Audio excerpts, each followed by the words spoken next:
Orasi ilmiah oleh Profesor Dr. Muhajir Effendi, Menteri Koordinator Pembangunan Manusia dan Kebudayaan Indonesia.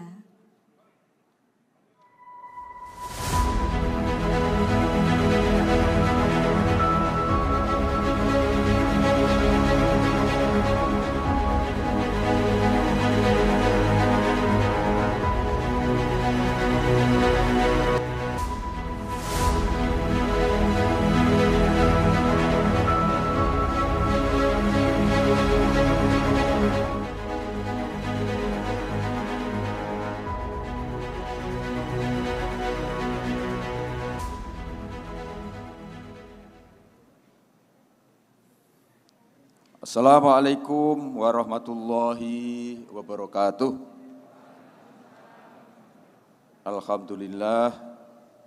Alhamdulillahilladzi hadana lihadza wa ma kunna linahtadiya laula an hadanallah.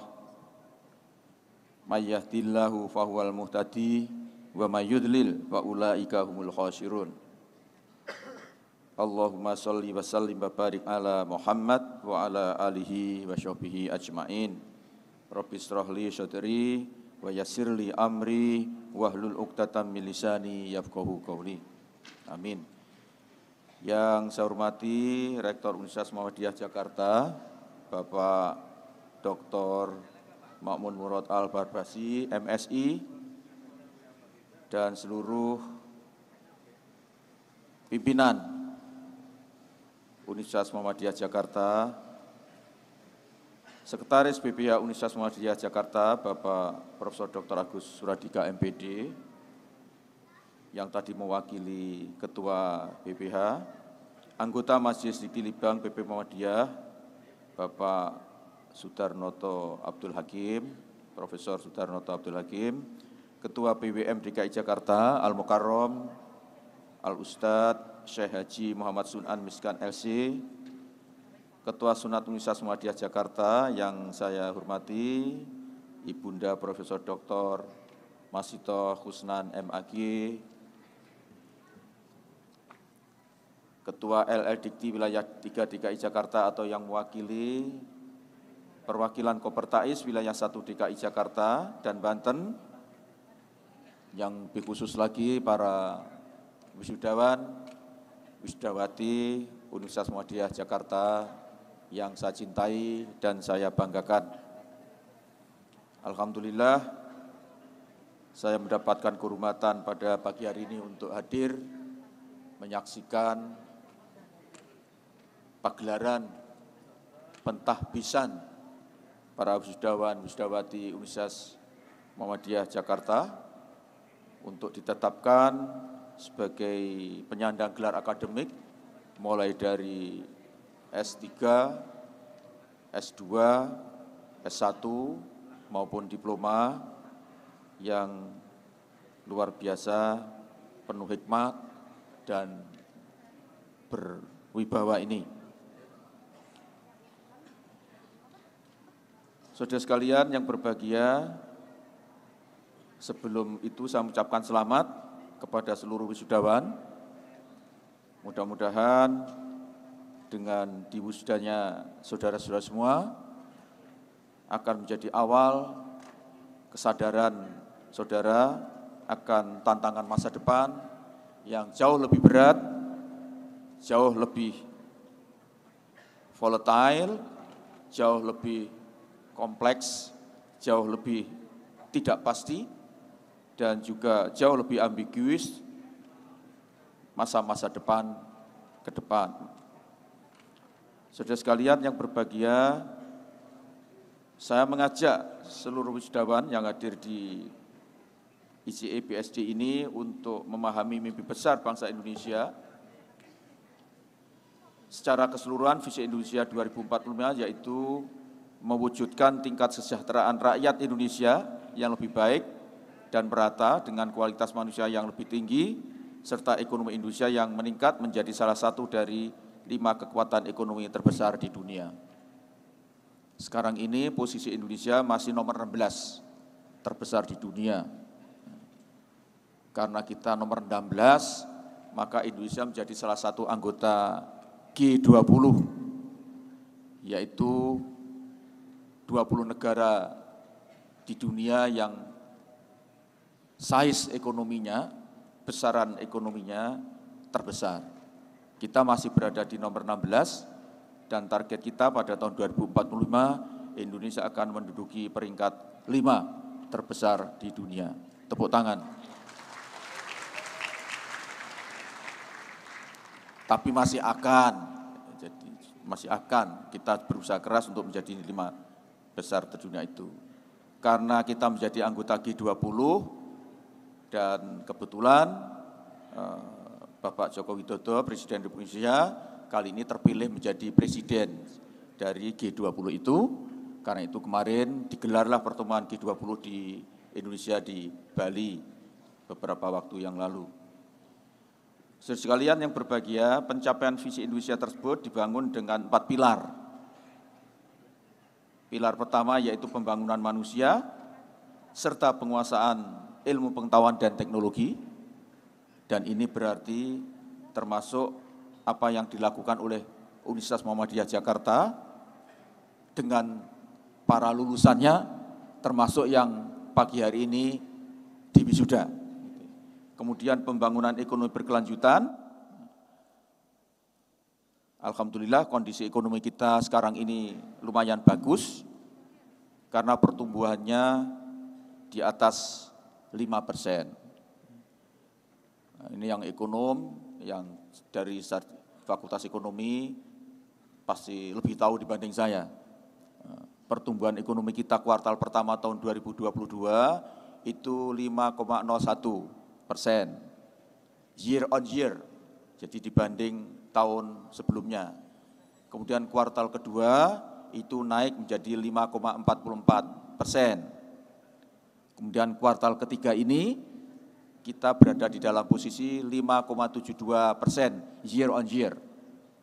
Kalau nanti kuartal keempat tahun 2022 ini bisa tembus 6%, maka insya Allah berarti posisi kita, pertumbuhan ekonomi kita tahun 2022 ini masih paling tidak 5,5%. Insya Allah ini kondisi yang memang tidak sangat baik, dibanding Thailand misalnya sampai bisa 11%, gitu ya.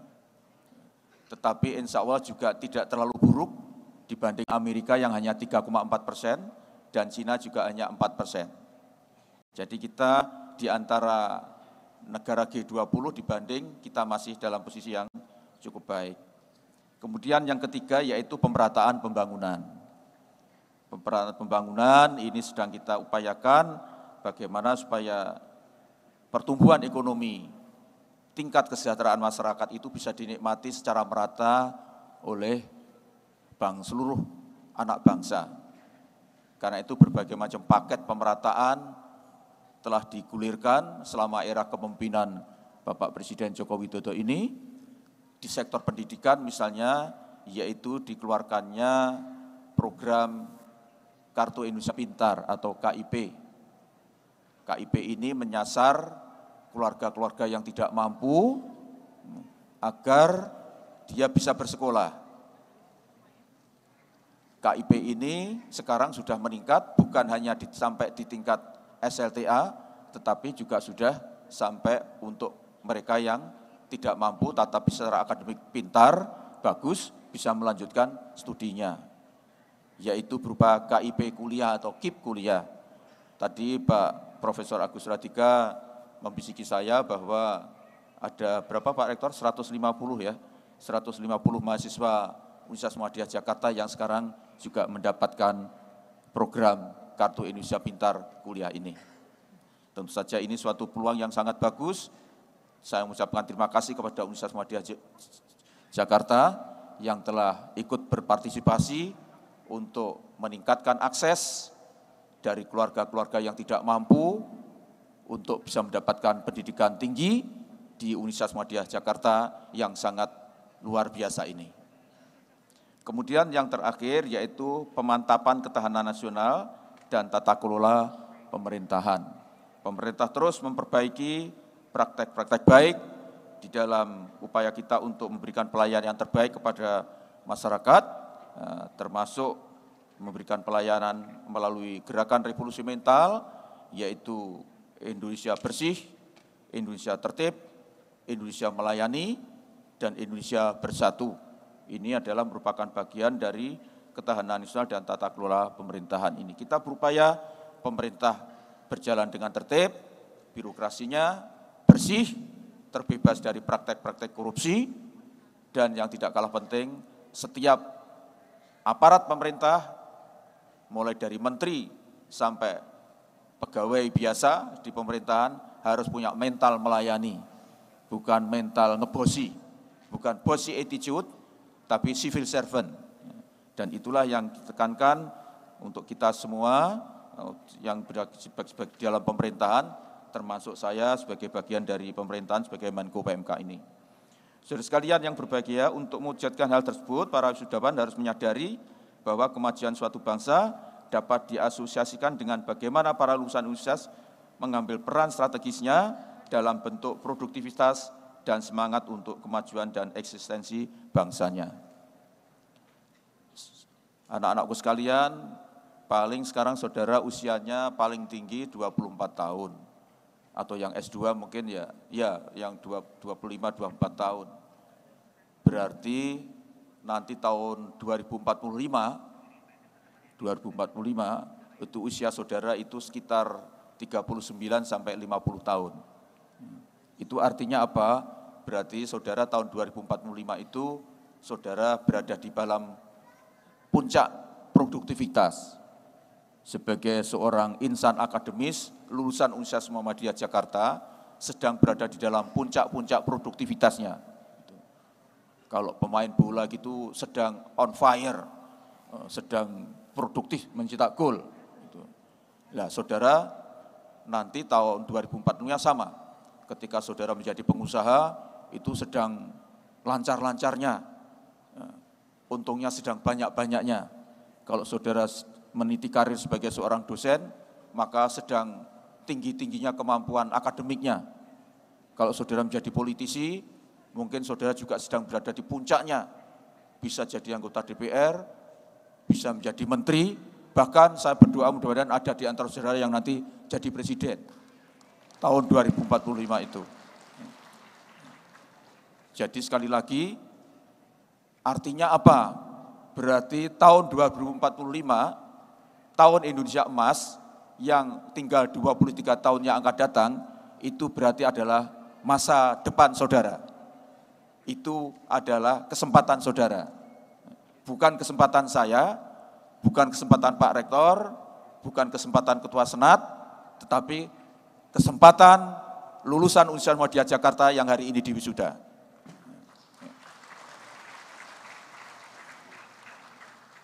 Karena itu, untuk menyiapkan diri 23 tahun ke depan, tidak ada pilihan lain, saudara harus menyadari betapa pentingnya mengumpulkan bekal, mengumpulkan modal, keahlian, keterampilan, termasuk juga modal materi untuk bisa ikut ambil bagian menentukan masa depan Indonesia tahun 2045.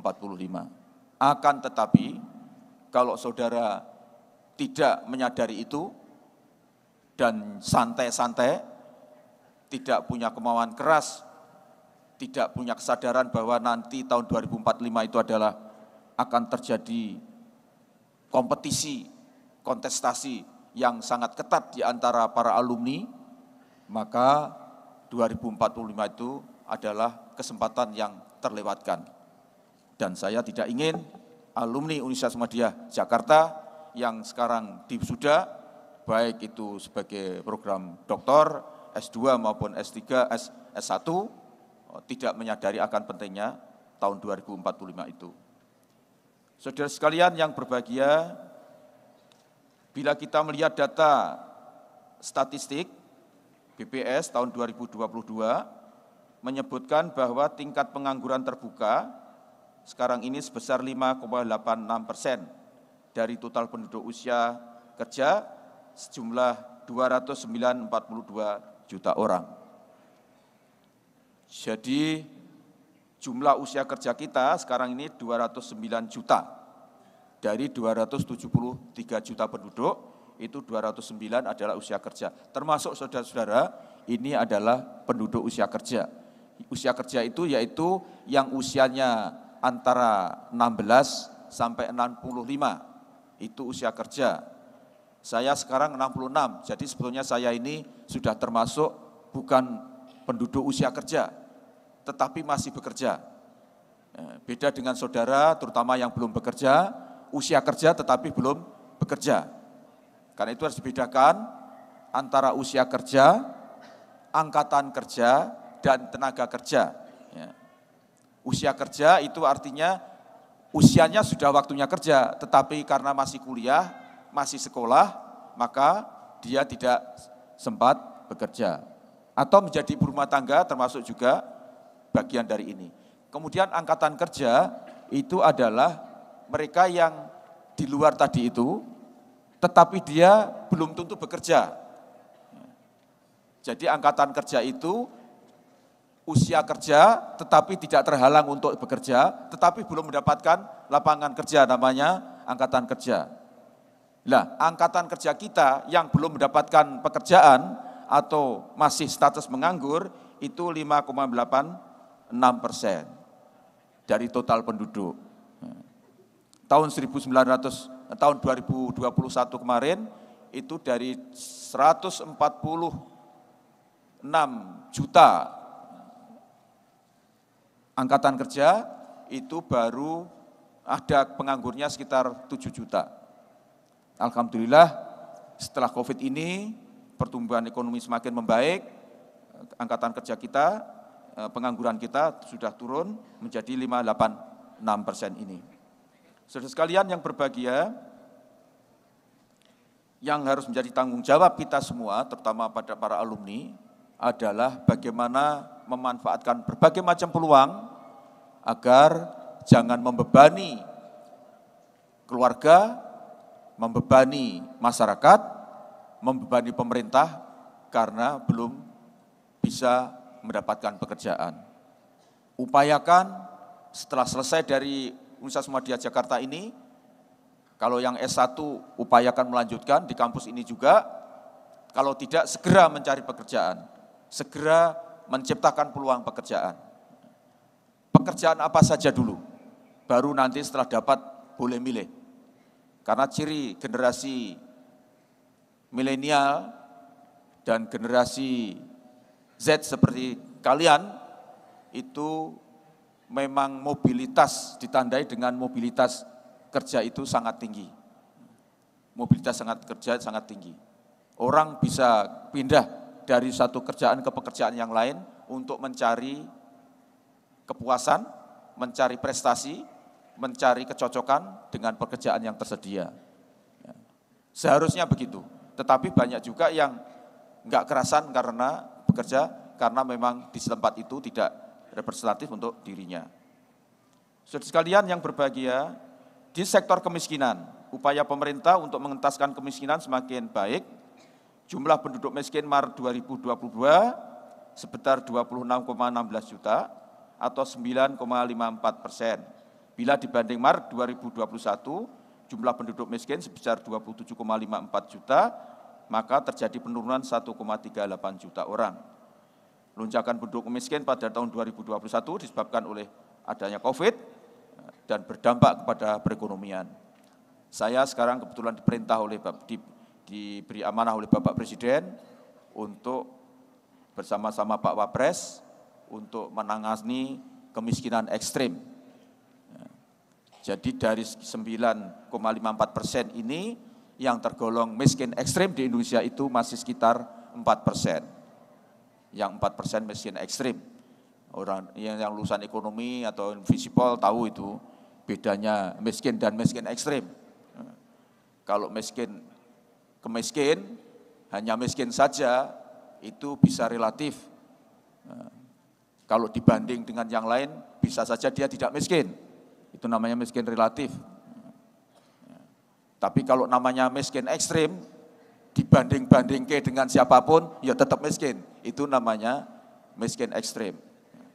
dibanding siapa saja, ya miskin. Itu artinya miskin ekstrim. Masih ada 4%, sekitar 6 juta penduduk Indonesia itu adalah miskin ekstrim. Sekarang ini pemerintah sedang berupaya keras bagaimana tahun 2024 Indonesia targetnya harus sudah 0. Sudah tidak ada lagi orang Indonesia yang mengalami miskin ekstrim. Saudara sekalian yang berbahagia, lantas apa yang akan dihadapi oleh mahasiswa-mahasiswa lulusan UMJ ini ke depan? Secara umum, kondisi dunia, kondisi global, mau tentu saja termasuk Indonesia, itu akan menghadapi suatu situasi yang sering disingkat dengan VUCA. VUCA itu adalah volatile, kemudian uncertainty, complexity, dan ambiguity. Jadi serba tidak menentu dan gampang berubah, volatile, dan kompleks. Suasananya jadi rumit, dan yang tidak kalah penting adalah ambiguitas, mengganda arti. Jadi kehidupan kita dari waktu ke waktu ini akan semakin kompleks. Saya kira saudara-saudara sudah memahami itu. Dan kemudian yang harus disiapkan adalah kemampuan lulusan UMJ untuk beradaptasi dengan perubahan-perubahan itu. Supaya saudara memiliki kemampuan beradaptasi, maka saudara harus memiliki apa yang disebut dengan life skill, keterampilan hidup sesuai dengan derajat saudara sebagai seorang akademisi, derajat saudara sebagai lulusan Universitas Muhammadiyah Jakarta ini. Apa itu yang harus saudara kuasai? Saya kira semuanya juga sudah paham, paling tidak ada 5C. 5C itu pertama yaitu kemampuan berpikir kritis, critical thinking. Kemudian yang kedua adalah kemampuan kreativitas dan inovasi, creativity and innovation. Dan yang ketiga adalah communication skill, keterampilan berkomunikasi, communication skill. Dan yang keempat adalah kolaborasi, membangun kerjasama. Dan yang kelima adalah percaya diri atau confidence. Jadi critical skill, creativity and innovation, communication skill, collaboration, dan confidence. Salah satu kelemahan saya lihat mahasiswa-mahasiswa, alumni-alumni itu tidak percaya diri. Saudara harus terbiasa untuk meyakinkan diri sendiri dulu bahwa saya mampu. Punya self-afikasi. Ini yang kuliah di ilmu pendidikan tahu itu, konsep tentang self-afikasi. Orang pinter, kalau dia tidak merasa dirinya pinter, maka dia kehilangan namanya self-effication. Ya. Jadi kemampuan dengan perasaan mampu itu dua hal yang sering tidak sejalan. Ya. Karena itu, saudara di samping memiliki self-confidence, saudara juga harus memiliki namanya self-effication. Dan memang confidence itu akan didukung oleh keadaan self-effication itu.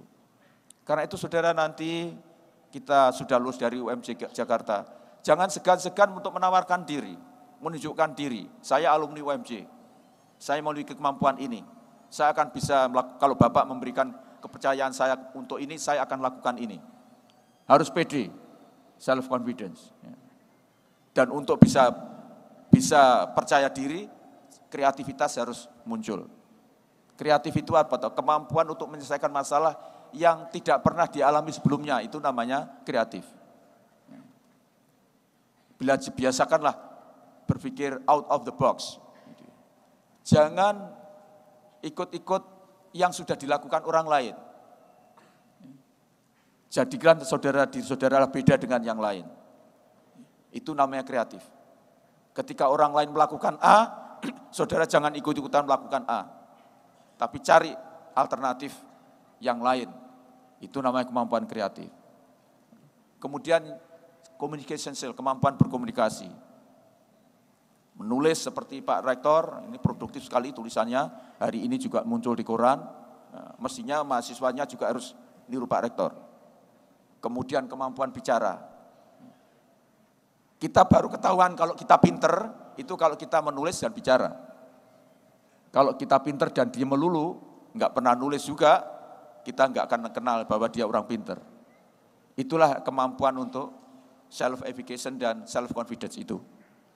Karena itu kemampuan bahasa asing juga sangat dibutuhkan. Kemudian yang tidak kalah penting, saudara sekalian, adalah kolaborasi. Saya senang sekali seandainya di antara saudara ini sudah berkolaborasi sejak mahasiswa, sudah punya cita-cita bersama, misalnya membuat bisnis bersama, bikin usaha bersama, ya. Jaringan, memanfaatkan jaringan alumni Universitas Muhammadiyah Jakarta untuk membangun jaringan bisnis, jaringan komunikasi, kalau perlu juga jaringan politik, untuk membangun nama besar Universitas Muhammadiyah Jakarta dan kepentingan saudara-saudara. Saya kira itu, ini bukan pidato ilmiah, karena ilmiahnya sudah dilakukan oleh Pak Rektor dan Ketua BPH. Saya menambahi saja, saya pesan, pertama, ini adalah kesempatan yang terbaik yang sudah alami sebagai tahbis menjadi alumni Universitas Muhammadiyah Jakarta, tapi ini bukan berarti perjalanan terakhir saudara. Bahkan ini adalah awal perjalanan saudara untuk menuju medan yang nyata, medan yang kawah Condro Timuko yang jauh lebih berat saudara hadapi. Jangan lupa saudara sampai di sini ini, di wisuda ini adalah berkat pengorbanan dari kedua orang tua saudara, pengorbanan istri saudara, pengorbanan suami saudara, sehingga tidak ada pilihan lain bagi saudara kecuali harus berterima kasih kepada mereka. Dan bentuk terima kasih yang sesungguhnya itu adalah kalau saudara bisa menunjukkan prestasi setelah tamat dari Universitas Muhammadiyah Jakarta ini. Dan jangan lupa cintai alma mater Universitas Muhammadiyah Jakarta, karena dari Universitas Muhammadiyah Jakarta inilah saudara terlahir untuk kedua kalinya. Pertama lahir dari rahim ibu saudara, dan oleh sebab itu saudara harus memuliakannya. Dan yang kedua adalah rahim Universitas Muhammadiyah Jakarta, karena itu saudara juga harus memuliakan Universitas Muhammadiyah Jakarta bagaimana saudara memuliakan ibu saudara.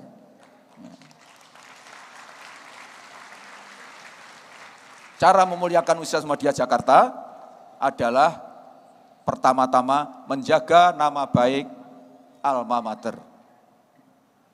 Menjunjung tinggi bendera alma mater.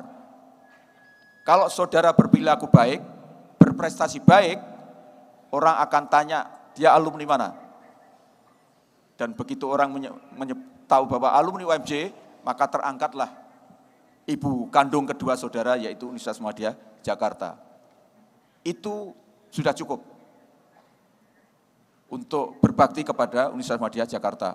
Kalau ingin nambah, nanti kalau berhasil, entah menjadi akademisi, menjadi pengusaha, setahun sekali datanglah ke kampus, membawa oleh-oleh, yang berhasil kumpul sama-sama mengumpulkan uang untuk membangunkan gedung, memberikan beasiswa kepada adik-adiknya, itu suatu hal yang sangat mulia. Dan itu adalah bentuk alma mater, pengabdian pada alma mater saudara. Saya berdoa kalian semua akan berhasil, Allah selalu menyertai kalian semua dan mendapatkan kekuatan, dan saya ingin melihat alumni-alumni Universitas Muhammadiyah Jakarta yang diwisuda pada hari ini sukses meniti karir. Billahi taufiq wal hidayah. Wassalamualaikum warahmatullahi wabarakatuh.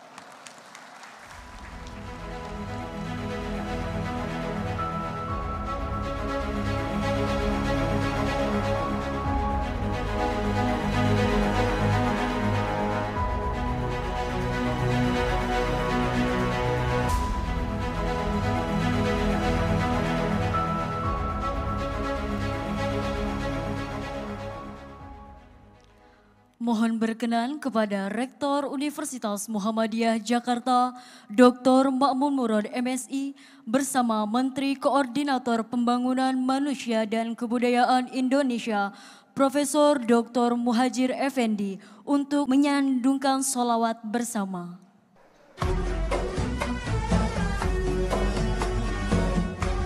Ayo bareng nyanyi, yang bisa nyanyi berdiri.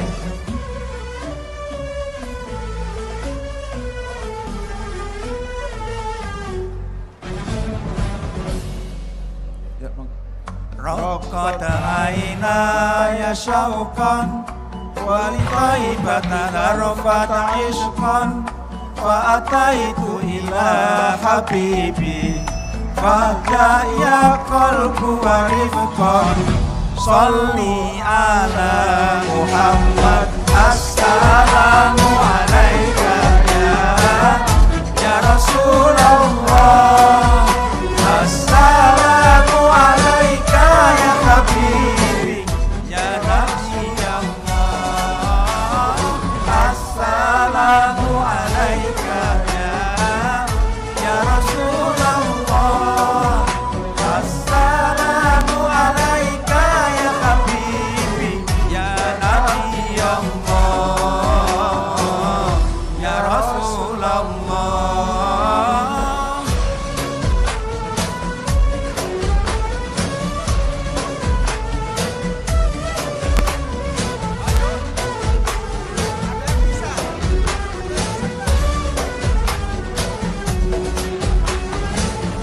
قلب بالحق تعلق وبغيره راء تعلق يبكي يسأل خالقه فأتاه الوحي فأشرق اقرأ اقرأ يا محمد السلام عليك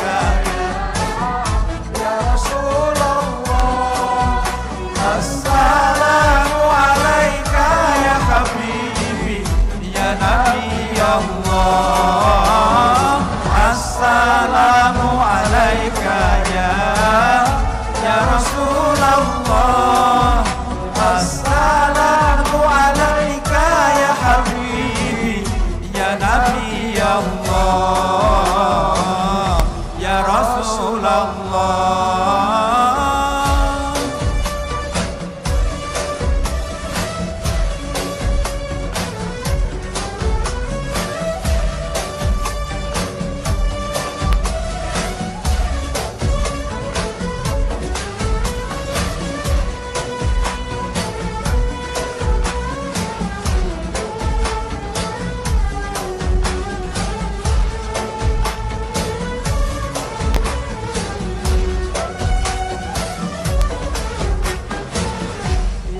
ربة جئت حسابا لرسول الله محبا في روضة سكنة روحي وجوار الهادي محمد يا طيبة جئت حسابا لرسول الله محبا في روضة سكنة روحي وجوار الهادي محمد يا رسول الله السلام عليك يا حبيبي يا نبي الله يا رسول الله